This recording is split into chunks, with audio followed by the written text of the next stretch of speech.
నమస్కారం. S M news కి స్వాగతం. ముందుగా ఎస్ఎం న్యూస్ ప్రేక్షకులకు మహాశివరాత్రి శుభాకాంక్షలు. మహాశివరాత్రి హిందువులు పవిత్రంగా పూజించే ఆధ్యాత్మిక పర్వదినం. గరళ కంఠునికి ఎంతో ప్రీతికరమైన రోజు. ఉపవాసం, జాగరణ, శివనామ స్మరణ, ప్రదోష కాలాభిషేకం, బిల్వ అర్చన, రుద్రాభిషేకాలతో అంబరీషుడిని మనసారా కొలిచే విశిష్టమైన రోజు. ఉపవాసంతో భక్తిని చాటు చెబుతారు. పుణ్యఫలాన్ని దక్కించుకునే రోజుల్లో ఒకటిగా భక్తుల నీరాజనాలు అందుకుంటున్న మహాశివరాత్రి విశిష్టతపై ప్రత్యేక కథనం.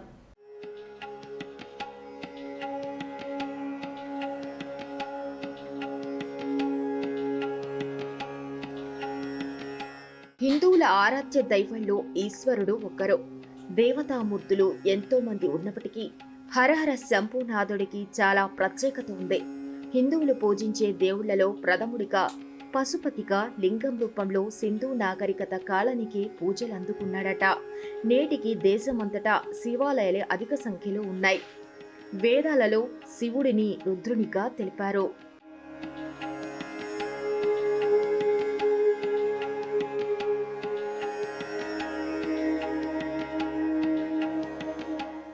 గరళాన్ని మింగి మానవాళిని కాపాడిన రోజు మహాశివరాత్రి అని పురాణాల ఇతిహాసంతో తెలుస్తుంది.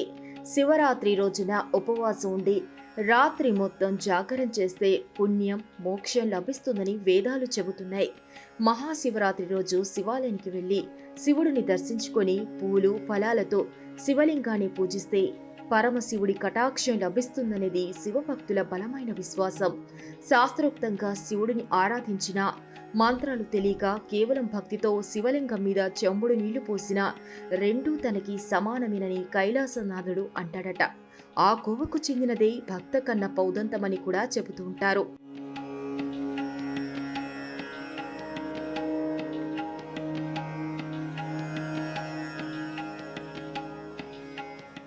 హైందవ సంప్రదాయంలో నిత్య, పక్ష, మాస, మహా, యోగ అనే 5 రకాల శివరాత్రులు ఉన్నాయని పురాణాలు చెబుతున్నాయి.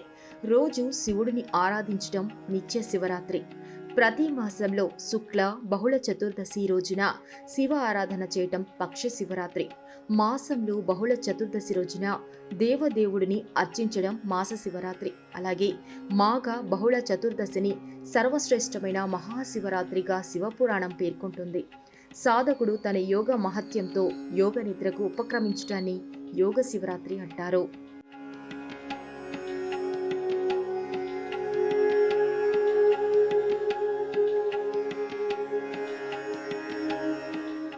దర్శనం, బిల్వ వృక్షస్స సర్పణం, పాపనాశనం, అఘోర పాప సంహారం, ఏక బిల్వం శివార్పణం. పాపాల నుంచి విముక్తి పొందాలంటే ఈ మంత్రం చదవాలట. అసలు బిల్వపత్రం ఏమిటి? పరమేశ్వరునికి ఎందుకు ప్రీతి? బిల్వపత్రం ప్రాముఖ్యత కూడా మనము తెలుసుకుందాం. హిందూ సంప్రదాయంలో శివ పూజలో బిల్వపత్రం చాలా ముఖ్యమైంది. త్రిమూర్తులైన బ్రహ్మ, విష్ణు, మహేశ్వరుల ప్రతిరూపంగా భావిస్తారట. ఇతిహాసంలో బిల్వదళంలోని 3 ఆకుల శివుని 3 నేత్రాలను సూచిస్తాయట. శ్రావణ మాసంలో బిల్వపత్రంతో ఈశ్వరుడిని ఆరాధిస్తూ భక్తిని మూట కట్టుకుంటారట. బిల్వ వృక్షం పార్వతీదేవి చెమట నుంచి ఉద్భవించిందని, ఆకులలో పార్వతీదేవి, కొమ్మలు శివుడు, పండ్లలో కాత్యాయని, పుష్పాలలో గౌరీ, వేరులో గిరిజ, మొక్కలో లక్ష్మీదేవి ఉంటారని ప్రతీతిలో తెలుస్తోంది.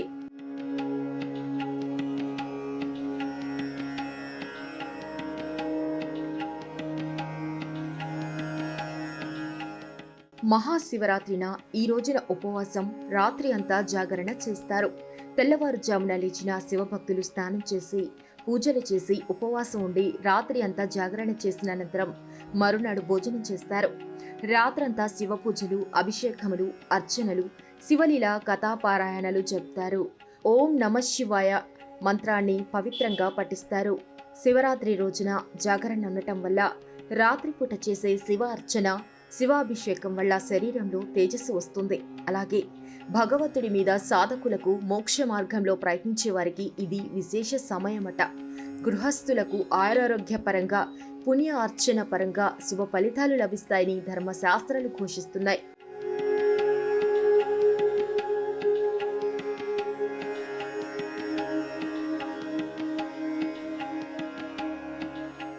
శివుడు అభిషేక ప్రియుడట.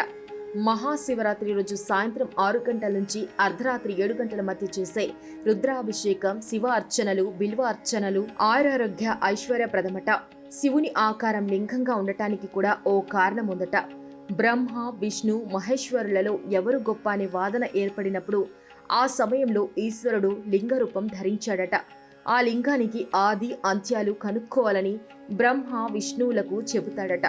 విష్ణువు శ్వేత వరాహ రూపంలో ఆ మహాలింగం మూలం కనుగొనేందుకు ప్రయత్నించి విఫలం చెందాడట.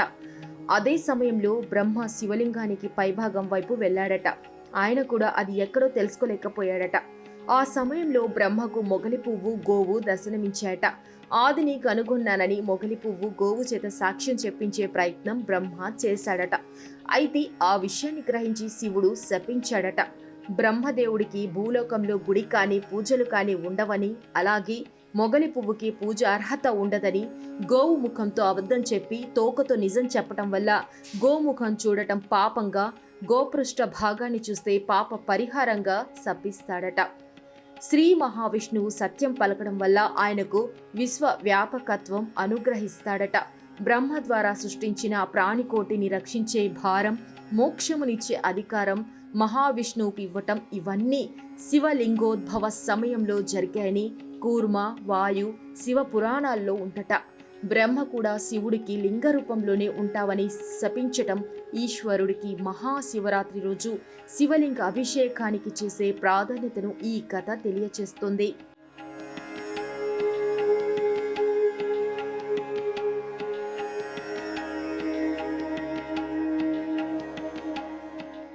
ష అంటే శివుడు, వా అంటే శక్తి అని, శివపదమని మాలం ద్వారా తెలుస్తుంది.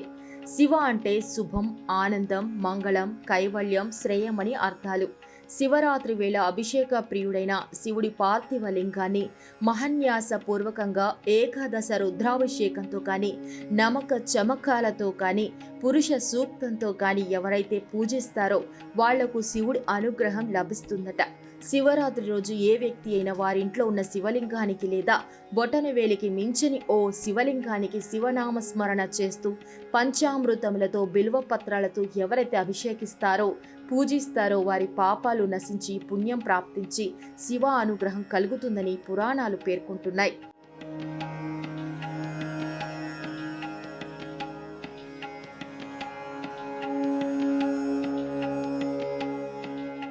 అసలు ఎందుకు శివుని అభిషేకాలు చేస్తారు అన్న విషయాన్ని కూడా భక్తులు తెలుసుకోవాలి. దేవతల కాలంలో అమృతం కోసం దేవదానవులు క్షీరసాగర మథనం చేశారట. ఆ సమయంలో అమృతం కంటే ముందుగా హాలాహలం పుట్టిందట. అలాగే విడిచిపెట్టేస్తే అది ముల్లోకాలను దహించేసే ప్రమాదం ఉంటుందని ఆందోళనలు రేకెత్తాయట. రక్షించాలంటూ శంకరుని శరణు వేడారట. లోకరక్షణ కోసం ఆ గరళాన్ని తానే మింగి గొంతులో బంధించి అలా గరళకంఠుడయ్యా అని ఇతిహాసంతో తెలుస్తోంది. ఇలా కాపాడిన ఆ కాళరాత్రి శివరాత్రి అని మన పురాణాలు తెలియచేస్తున్నాయి. హాలాహల ప్రభావానికి శివుడి కంఠం కమిలి నీలంగా మారటంతో నీలకంఠుడిగా పేరు పొందాడట. గరళాన్ని గొంతులో బంధించడం వల్ల అది శివునిలో విపరీతమైన తాపాన్ని పుట్టించిందట. తాపాన్ని తగ్గించుకోవటానికి క్షీరసాగర మథనంలో పుట్టిన చంద్రుని తలపై గంగను కూడా నెత్తిన పెట్టుకున్నాడట. అందుకే భక్తులు నిత్యం శివలింగానికి అభిషేకం చేస్తూ ఉంటారు.